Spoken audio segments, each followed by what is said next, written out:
이게 주자의 제목은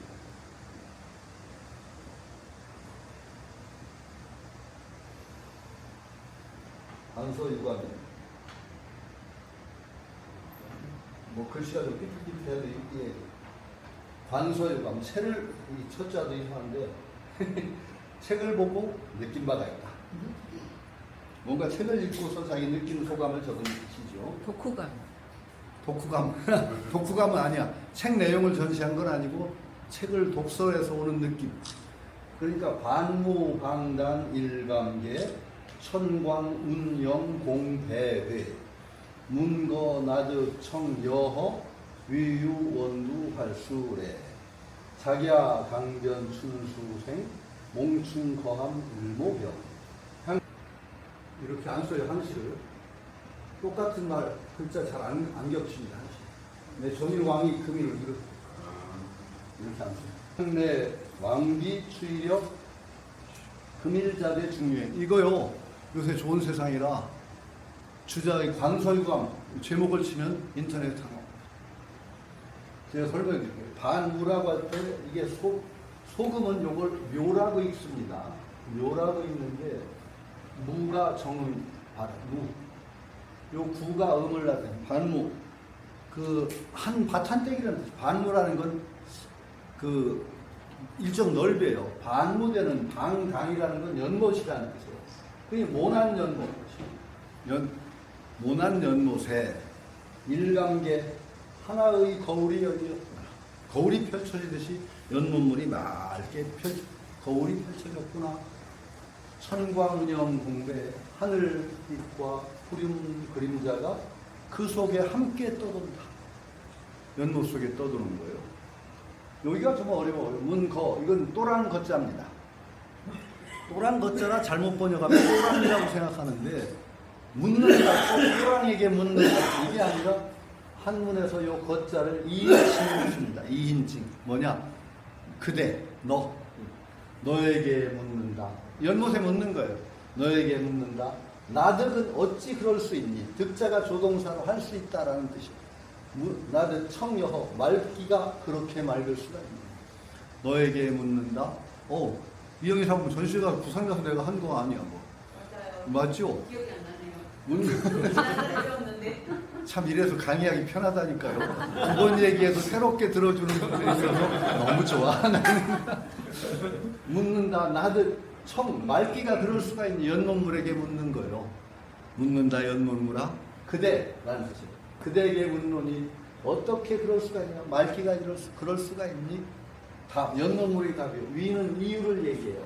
유 원두의 근원에서 두자는 가두 그럴 때 길머리라는 뜻이 아니라 전미사로 쓸 의미가 없어요. 원두에서 살아있는 물이 들어오기 때문에 살아있는 물이라는 건 고인물이 아니라 새로 샘솟는 물 거기에서 새물이 들어오니까 내가 이렇게 막지 하고 연못이 대답하는 구조로 쓰여진 시입니다. 요건 이제 제가 강의를 하자면 사람을 들어 얘기하면 우리 삶이 새물이 들어오지 않으면 우리 삶도 고여서 썩습니다. 연못물이 맑으려면은 새물이 계속 들어와 줘야지 고여있는 물 자체로 해결하려고 해도 잘 안 됩니다. 그러니까 계속 새물이 들어온다는 것이 우리 삶을 깨끗하고 맑게 유지하는 필수 조건입니다. 여러분들이 아마 저는 그렇게 이 얘기를 시를 하는 이유가 여러분들이 이렇게 모여서 공부도 하고 하는 이유가 뭐냐? 이게 활수, 살아있는 물을 공급하는 자. 우리 삶에 새물이 들어오는 거예요. 이런 계기를 통해서 살아있는 새물이 들어오지 않으면 우리 삶도 고여서 썩습니다. 발전 없고 사는 게 아니라 그걸 뭐라고 얘기하냐? 죽어간다고 얘기합니다. 살아간다는 것과 죽어간다는 말은 같은 순간에 같이 성립해요. 우리가 이 순간에 활수가 들어오지 않고 고이면은 그건 죽어가는 과정이에요. 오늘보다 나은 내일을 위해서 우리가 노력하고 지향하면 그건 살아가는 것이라고 말할 수 있어요. 그게 활수가 들어온다는 것이 너무 중요하죠. 이건 제가 실증적인 예를 봤어요. 제가 건대에서 한 30여 년 교수 생활을 했죠. 이제 아시는 분은 알겠지만 건대가 유명한 건 학교가 좋아서도 유명한 것도 물론 있지만은 저 같은 사람이 근무해서 또 좋은 학교이기도 하지만 근데 건대가 유명한 게 호수가 있습니다. 굉장히 큰 호수가 있어요. 건대 교정에. 그래서 얘기로는 외국어대 캠퍼스는 건대 호수에 퐁당 들어간다고 했어요. 외대 캠퍼스가 작다는 얘기를 들 텐데 하여튼 그만큼 큰 호수예요. 근데 그게 일감호예요. 일감호. 반무방당 일감계. 하나의 거울이 하는 호수 이름이 일감계고 또 그 일감호와 맞추느라고 일감호 조우에 가면 활수천이 있어요. 활수천. 활수샘이라는. 그 예전에는 활수천에서 아마 거기로 일감호로 물이 들어왔던데 일감호 크기에 비하면 활수천에서 아무리 물이 돼도 거기 맑게 할 수가 없어요. 더더군다나 요즘은 활수천도 마른 것 같아요. 일감호가 건대 명물인데 이게 골칫덩어리가 된 거예요. 왜? 여름철이 되면 냄새가 납니다. 그 큰 호수에서 썩은 내가 나기 시작하면 감당이 안 되죠. 비 오고 나면 좀 덜하다가 또 냄새나고 그래서 이 일감호가 명물이라 이걸 없앨 수는 없으니까 어떻게 하면 좋으냐고 연구비도 꽤 써서 공대 교수가 내가 해보겠다고 뭐 1,000만 원 연구비가 했는데 뭐 물레방아를 굴리고 뭐 그래봐야 소용없어요. 계속 나.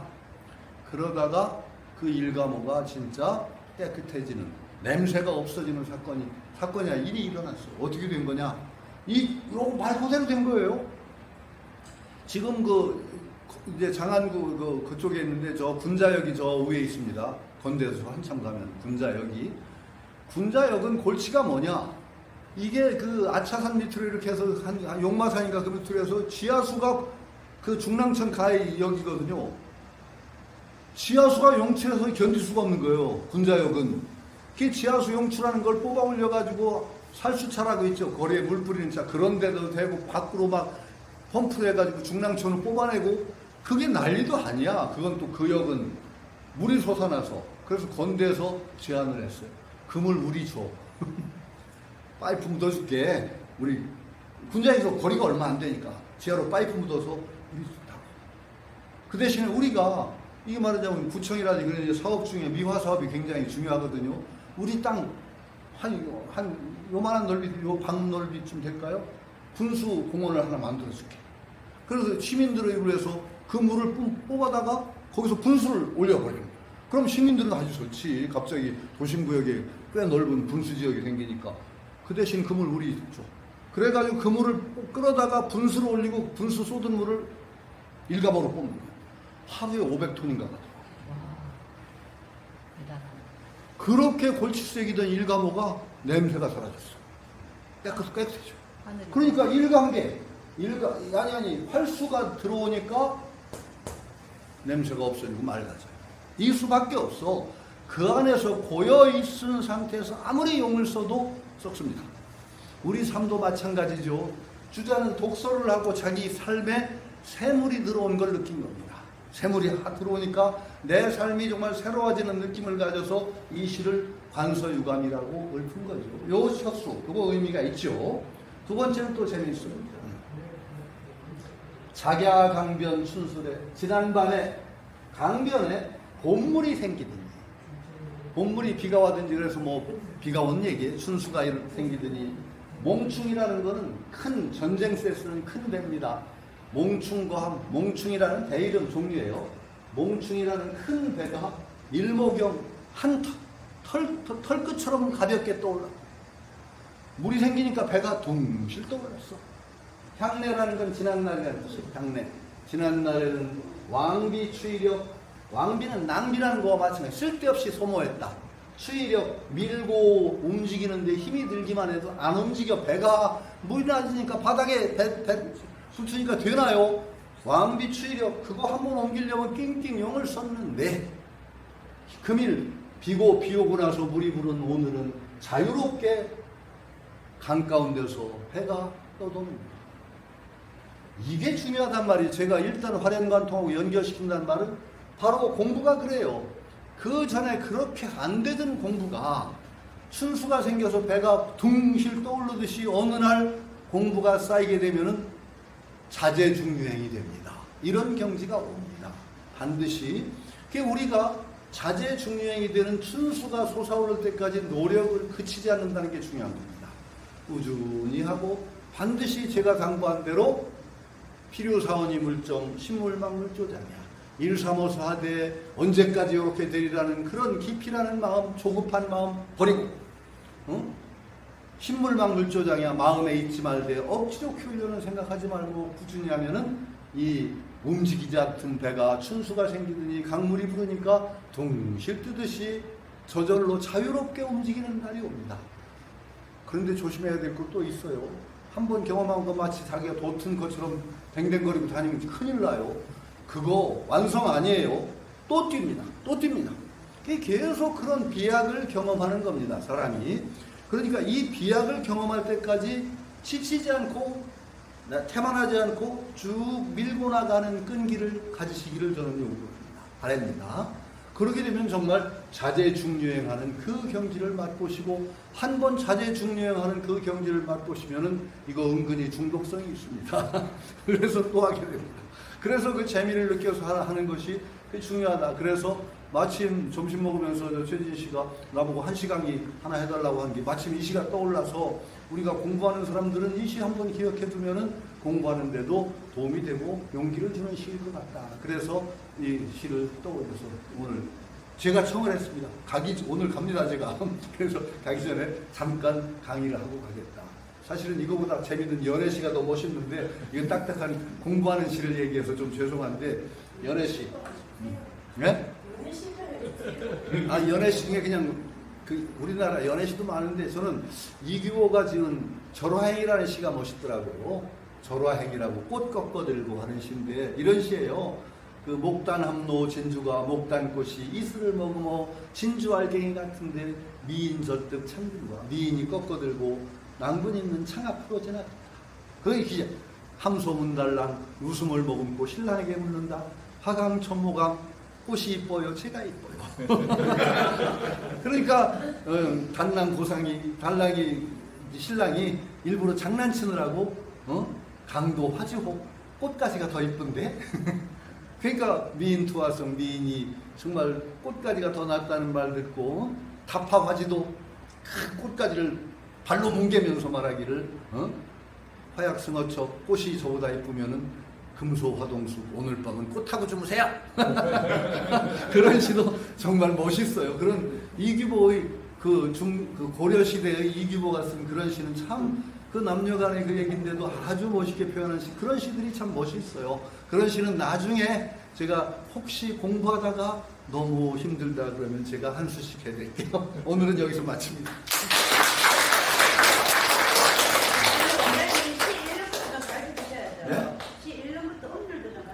그리고 저는 중국어로는 음률을 모르고 예전에 이제 소당 다니고 할 때는 그냥 성독을 해야 많이 읽으려면요, 그냥 반무방당 일감계 춘광령 공부에 힘들어요. 그러면 이거 쭉 오래 읽으려면 성조를 맞춰서 반무방당 일감계 춘광령 공배회 문고나득 청여 위온두 환술에 이런 식으로 쭉 소리를 내서 읽었어요. 그러면은 호흡도 길어지고 오래 해도 안 지쳐요. 사수상경도 그렇게 외웠습니다. 제일 이제 시경 같은 건 그렇게 읽으면 멋있죠. 시경 첫 구절 첫 수가 뭔지 아세요? 그 사랑시입니다. 시경 첫 수가 관관저구 제아지조 요조숙녀 군자호부. 요조숙녀 군자호부라는 말은 아시죠? 한문의 익수가 아름다운 아가씨 군자하기 좋은 착한 이런 그 시부터 배웠어요. 쭉 그렇게 해서 외우는데 그렇게 쭉 읽으면은요, 이 호흡도 길어지고 그 많이 읽을 수가 있어요. 긴 시간을. 근데 제 기억에 제가 장가를 들 때가 맹자 읽을 때, 맹자 읽을 때 장가를 들었어요. 근데 애를 낳거든요, 장가 들어서. 맹자하고 한참 읽으면은 마누라하고 애하고 다 잠들어. 자장가로는 또 최고예요. 맹자 쭉 머리맡에 읽으면은 어느새 그냥 다 잠들어 있어요. 그리고 우리 애가 그래도 맹자 읽으면서, 맹자 듣는 소리를 읽으면서, 큰애라 똑똑할 것 같은데 모르겠어요, 똑똑한지. 일화도 있어요. 그때는 제가 이제 그 사수삼경을 외우지 않으면 장학금이 끊어져요. 근데 장학금이 엄청나게 컸어요. 거의 기업 제 월급 수준을 장학금을 주면 의무가 외우라는 거예요. 딱 눈 감고. 그거 끊어지면 전 못 살거든요. 죽어라도 외워야 되는데 그러다 장가를 들었어요. 장가를 들으니까 드는데 그게 쉬운 일이 아니더라고요. 두 번 자라 못 가겠더라고. 한 2달간을 어떻게나 막 준비하느라고 바쁘니 한 서너 달을 슬금슬금 넘어갔어요. 맹자에 있다가. 그래서 제가 그냥 벼락치기 재주가 있어서 맹자를 벼락치기로 막 외운 거예요. 일주일마다 외워바치고 책을 다 떼고 나면 책 전체를 외워바쳐야 돼요. 그때가 죽어요. 일주일 외운 거는 그냥 가요. 어떻게 빼온기로. 근데 책을 다 떼고 맹자를 다 외워바쳐라. 이거 사람 죽죠? 저 그때 죽는 줄 알았어요. 왜냐면 그때 급하게 벼락치기로 한 게 다 걸려요. 안 돼요. 공부가 마찬가지 뛰어넘기가 없어요. 맹자에 좋은 말이 있는데 물과 마찬가지라 그래서 반드시 웅덩이를 채운 다음에 물은 흘러간다 그랬어요. 여러분 공부도 건너뛰기가 안 돼요. 웅덩이를 채운 뒤에 가듯이 우주니 다 채우고 지나가야지 훌쩍 건너뛴 건 나중에 다 탈납니다. 절대로 안 됩니다. 맹자의 그 영과유의진이라는 말이 있어요. 웅덩이 채운 다음에 간다. 물은 마찬가지예요. 나중에 막 그 스트레스가 보통이 아니에요. 장학금 끊어지면 나는 안 되는데. 그래서 그때 저는 이제 불교계 활동을 할 때니까 동창들하고 절에 가서 하룻밤 밤새우기를 하고 갔어요. 정진을 하자. 이 법당에서 이제 친구들 막 절도 하고 연불도 하고 뭐 그러면서 밤을 새우는데 저는 이제 참선하려니까 다리 발목 아파서 못 살겠어요. 그래서 절하면서 해보겠다고 하다가 아마 엎드린 채 졸았던 모양이에요. 그 졸다가 꿈박 깨서 일어났어. 그랬더니 주변에서 막 웃어. 와 웃어. 왜 웃냐고. 내가 왜 웃냐. 그랬더니 저는 전혀 의식이 없는데 연불을 하면서 관세보살이 아니라 석가모니 부르는 했겠죠. 하면서 졸길래 저놈 저놈구나 했더니 뻘떡 일어나더니 갑자기 연불하던 놈이 맹자견 양의 왕할수 그런 철길에 역장이 이랬고 뭐 막 그러니까 맹자대 왕 하필하지 그러면서 맹자를 쫙 외우더래요. 그러니까 주변 사람들이 초복절도할 수밖에 없지. 뭐 갑자기 연불하더니 뻘떡 일어나더니 맹자견 양의 왕하고 쫙 맹자를 그만큼 힘들었어요. 그때. 그러니까 제 스트레스가 아주 정말 힘들어요. 그때 책 한 권을 외울 때가 아주 죽을 정도로 힘들어요. 근데 그 난관을 그래도 5년간을 겪었죠. 근데 제가 평생 그래도 남한테 꿀리지 않고 사는 건 또 그 힘이에요. 제 연배에 한문을 저만큼 한 사람은 또 드물어요. 어쨌든 간에 우리 스승 때는, 우리 선생님 때는 저희는 또 아무것도 아니에요. 우리는 원문만 외웠지. 우리 선생님 때는 어떻게 한 줄 아세요? 주석까지 외웠어. 주까지.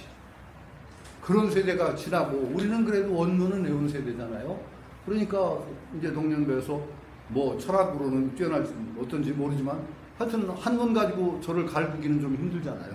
그래서 참 그게 힘든 과정이 나중에 복이 된다라는 그런 어떤 교훈을 얻기도 한 것이 바로 제 서당 생활이고, 그런 어떤 한 번의 그런 어려운 힘든 과정을 뛰어넘고 하면은 나중에 그것에 몇 배 되는 즐거움이 있다. 그것도 우리 공부하는 사람들이 기억해야 될 교훈이 아닐까. 그래서 무슨 얘기 하나 했습니다. 예.